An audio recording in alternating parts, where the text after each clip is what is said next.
क्यों? पश्चिम बंगाल में अगर हावड़ा जिले में भारतीय जनता पार्टी की एक महिला प्रत्याशी को गन का पॉइंट के ऊपर निर्वस्त्र करके टहलाया जाता, उसके ऊपर चर्चा नहीं होनी चाहिए। 50 से लोगों की हत्या हो गई, उस पर चर्चा नहीं होनी चाहिए।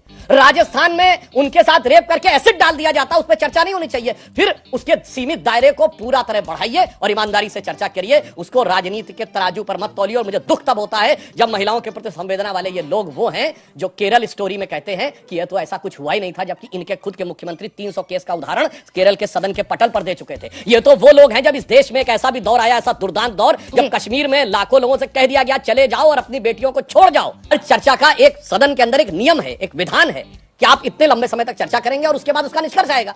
मैं पूछना चाहता हूं, बताएं कितनी बार असीमित चर्चा हुई है भारत के संसदीय इतिहास में?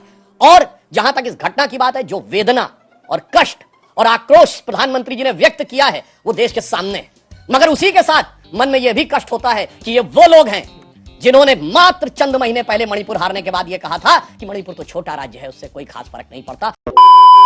आज की हमारी वीडियो सुधांशु त्रिवेदी पर है, बीजेपी के प्रवक्ता। हालांकि वो कोई भी घटना को राजनीतिक रंग देने की पूरी कोशिश करते हैं और आज के शो में भी वही कहा। मणिपुर में इतनी दिल दहला देने वाली घटना को भी उन्होंने दूसरे राज्य के होने वाले गुनाहों से धो दिया। ये दूसरे राज्य में गुनाह होते हैं तो उनके राज्य में गुनाह हो गए तो उससे कोई फर्क नहीं पड़ता बीजेपी को, वो उस गुनाह के बारे में बताने लग जाते हैं। और अंजना ओम कश्यप भी चुपचाप उनकी बात सुनती है, न बीच में रोकती है, न टोकती है, न उनसे कोई सवाल करती है, न काउंटर क्वेश्चन, क्योंकि सब जानते हैं कि वो पापा की परी बीजेपी को बचाने के लिए कुछ भी करेगी। अगर उनकी जगह कोई विपक्ष का नेता इस तरह से हवाले देता तो यही अंजना ओम कश्यप उसे रोककर दो खरी खोटी सुनाती। लेकिन बीजेपी के नेता हैं और अंजना ओम कश्यप बीजेपी के लिए नतमस्तक है। पहले आप ये वीडियो देखिए। सुधांशु जी, आप कह रहे हैं सीमित वक्त पर इस पे हम बहस करेंगे, वो टिके हुए हैं कि नहीं असीमित दायरे पर इस पर बहस होनी चाहिए। आपका जमीर खुद नहीं कहता है कि इस पर चर्चा तो हो, चर्चा की शुरुआत हो। एक बार विपक्ष की बात मानिए, चर्चा की शुरुआत तो कीजिए। बताइए मणिपुर में ऐसी स्थिति क्यों जागी? आखिर आप वहाँ पहुँच ही गए। थोड़ा अपने रूट इधर उधर लिया गोपाल जी, लेकिन पहुँच ही गए। यही तो हम कहना चाहते हैं। विपक्ष शुरुआत तो करे चर्चा की। अगर उसे लगे कि 4 घंटे या 5 घंटे में कम बात हुई तो वो बात कर सकता है, और ऐसे में सभापति को अधिकार है कि वो चर्चा को बढ़ा सकते हैं।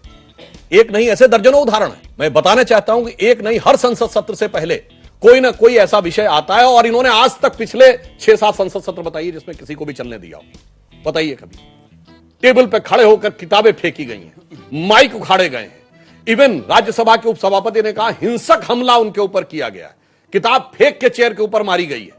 इसलिए इनकी यह प्रवृत्ति है। और एक और बात मैं विनम्रता से पूछना चाहता हूं, निर्भया का दुर्दांत कांड हुआ था, मैं पूछना चाहता हूं अपने मित्र से, सदन में असीमित चर्चा हुई थी क्या?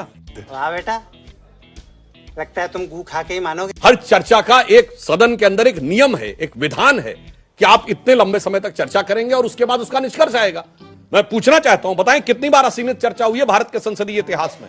और जहां तक इस घटना की बात है, जो वेदना और कष्ट और आक्रोश प्रधानमंत्री जी ने व्यक्त किया है वो देश के सामने है, मगर उसी के साथ मन में यह भी कष्ट होता है कि ये वो लोग हैं जिन्होंने मात्र चंद महीने पहले मणिपुर हारने के बाद यह कहा था कि मणिपुर तो छोटा राज्य है, उससे कोई खास फर्क नहीं पड़ता। चले एक काम कर, 200 रुपए दे और 50 रुपए काट ओवर एक्टिंग के वजह। मणिपुर के प्रति यह असम्मान रखने वाले लोग आज ये बात कहते हैं। और एक और मैं बात कहना चाहता हूं, इस घटना से पहले बताइए पिछले 6 साल से मणिपुर शांत था कि नहीं? बताइए कितनी घटनाएं हुई थी?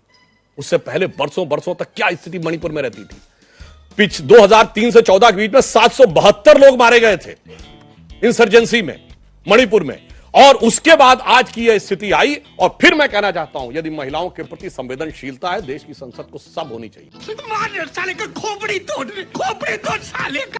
क्यों? पश्चिम बंगाल में अगर हावड़ा जिले में भारतीय जनता पार्टी की एक महिला प्रत्याशी को गन का पॉइंट के ऊपर निर्वस्त्र करके टहलाया जाता, उसके ऊपर चर्चा नहीं होनी चाहिए। 50 से लोगों की हत्या हो गई, उस पर चर्चा नहीं होनी चाहिए। राजस्थान में उनके साथ रेप करके एसिड डाल दिया जाता, उस पर चर्चा नहीं होनी चाहिए। फिर उसके सीमित दायरे को पूरा तरह बढ़ाइए और ईमानदारी से चर्चा करिए, उसको राजनीति के तराजू पर मत तौलिए। और मुझे दुख तब होता है जब महिलाओं के प्रति संवेदना वाले ये लोग वो हैं जो केरल स्टोरी में कहते हैं कि यह तो ऐसा कुछ हुआ ही नहीं था, जबकि इनके खुद के मुख्यमंत्री 300 केस का उदाहरण केरल के सदन के पटल पर दे चुके थे। ये तो वो लोग हैं जब इस देश में एक ऐसा भी दौर आया, ऐसा दुर्दांत दौर, जब कश्मीर में लाखों लोगों से कह दिया गया चले जाओ और अपनी बेटियों को छोड़ जाओ। कुछ भी तुम्हें शर्म है? कुछ शर्म आया है? और उसके बाद सुनिए, गिरजा टिक्कू जैसे लोगों के साथ सामूहिक बलात्कार करने के बाद आरे से चीर दिया गया और उन आरोपियों के साथ प्रधानमंत्री आवास में बुलाकर जलवाए जलाल के साथ शांति वार्ताएं की गई। इसलिए यदि चर्चा करनी है, संवेदना है तो संवेदना के साथ बात करिए, राजनीतिक आधार पर बात मत। अरे कौन भौंक रहा है ये बदतमीज? अगर हम करें तो करें क्या, बोले तो बोले क्या? वाह मोदी जी, वाह वाह वाह। तो आप लोगों ने देखा, हालांकि एक कैसा विश्वास दिला पाएंगे उन मणिपुर की जनता को, जब मणिपुर की जनता देखेगी कि डिबेट में किस तरह से एक स्टेट का दूसरे स्टेट से कंपेयर कर रहे हैं। अब कहाँ गई वो डबल इंजन की सरकार? बात बात पर हर कोई एंकर से लेकर नेता, डबल इंजन की सरकार, ट्रिपल इंजन की सरकार, अब वो सब कहाँ है? अब वहाँ किसकी जवाबदारी है? और जो उन लड़कियों के साथ हुआ कितना बुरा था, लेकिन दूसरे स्टेट के गुनाह से उस गुनाह को भी धो दिया गया। ये तो सिर्फ बीजेपी ही कर सकती है। अगर ये बीजेपी शासित राज्य के अलावा कोई विपक्षी राज्य के शासित प्रदेश में इस तरह की घटना हुई होती तो ये तमाम एंकर और तमाम बीजेपी के नेता कार्यकर्ता सारे वहाँ जाकर कैमरे लेकर बैठ जाते 24 घंटे और माइक चीफ मिनिस्टर के पास से हटने नहीं देते। ऐसी दोगली मीडिया है हमारे यहाँ की जो सरकार से सवाल नहीं कर सकती। खैर, मीडिया की तो रीढ़ की हड्डी यूं भी टूट ही गई है, ना उसकी कोई विश्वसनीयता है। आजकल बस सिर्फ वो लोग नंबर 1 शो के लिए लड़ रहे हैं